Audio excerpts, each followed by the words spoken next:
আরে কাকা, সকাল সকাল ঘুম থেকে উঠে দেখি সকাল হয়ে গেছে। আজকে সকালে ঘুম থেকে উঠতে বড্ড দেরি হয়ে গেল। চারদিকে ওয়ার্ক স্টেশনগুলো পড়ে আছে, উপরে এসিটাও বন্ধ, তাই তো গরম লাগছিল। নিচে তাকিয়ে দেখি খগ্গুটা গাল ফুলিয়ে বসে আছে, খাবার কিছু নেই, কিন্তু তার কাপে ঠিক দুধ পড়ে আছে। খাচ্ছে না কেন কে জানে। বাইরে প্রচণ্ড গরম, দেখতেই পাচ্ছ কাকা, সব গাছগুলো ঝলঝল করছে, চারদিকে সূর্যের আলোয় একদম চারিদিকে ঝাঁকানাকা, চোখগুলো একদম মানে ছানা বড়া হয়ে যাচ্ছে, কি বলবো কাকা।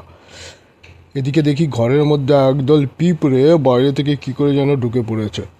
সব লাইন ধরে কোথায় যে যাচ্ছে বুঝতে পারছি না। ঘরের সব খাট টাট ফাঁকা করে দিবি এটা কে জানে। সঙ্গে সঙ্গে খগ্গুর ব্রেকফাস্ট তৈরি করতে চলে গেলাম।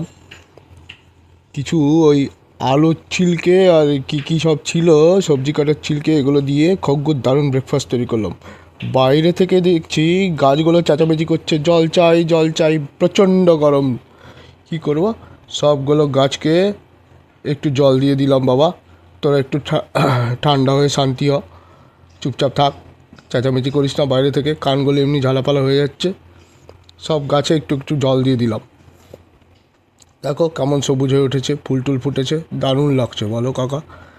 তারপর যেই না ব্রেকফাস্টটা নিয়ে খগ্গুর সামনে এসে ধরলাম, ব্যাটা প্রথম মুখ ঘুরিয়ে নিল, প্রচণ্ড রাগ করেছে, ব্রেকফাস্ট দিতে দেরি হয়ে গেছে। তারপর দেখি গাপুস গুপুস করে সব